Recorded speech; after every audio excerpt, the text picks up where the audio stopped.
নমস্কার। সবাই ভালো আছেন তো? যদি আমি জিজ্ঞেস করি সবাই কেমন আছেন, বলবেন মোটামুটি আছি, শান্তি পাচ্ছি না।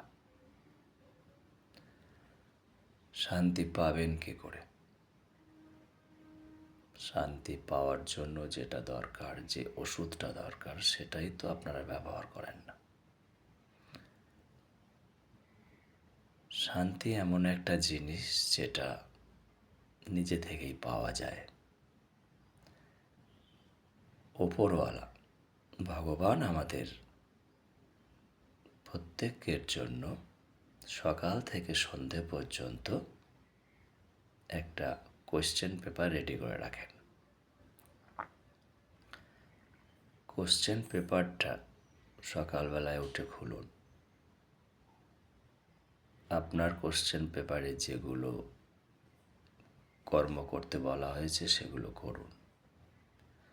দেখবেন অটোমেটিক্যালি আপনার মনে শান্তি চলে আসবে।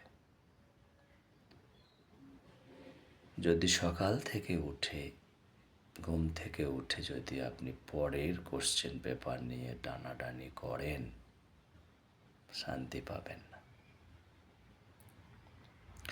পরের বাড়িতে কি হচ্ছে, পরের বাড়িতে কে এলো, পরের বাড়ির মানুষজন খুব ভালো আছে, এই যদি আপনি ভাবতে থাকেন,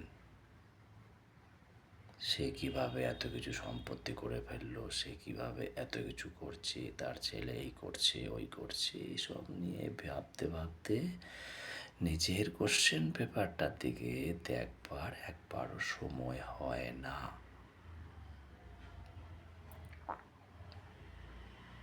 নিজের কোশ্চেন পেপারটাকে ভালো করে দেখুন। সারাদিন আপনার কোশ্চেন পেপারে মন দিন, দেখবেন অটোমেটিক্যালি আপনি শান্তি পাচ্ছেন।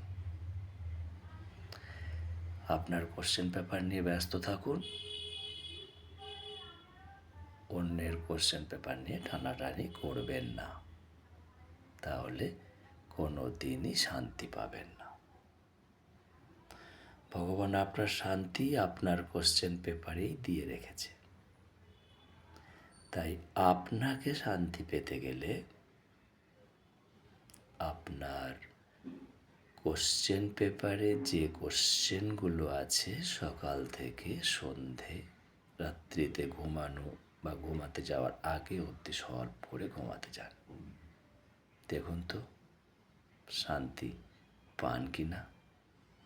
শান্তি পেলে আমাকে একবার ফোন করে অন্ততপক্ষে জানাবেন, কিংবা মেসেজ করে জানাবেন। এটাই শান্তি পাওয়ার মূল ওষুধ।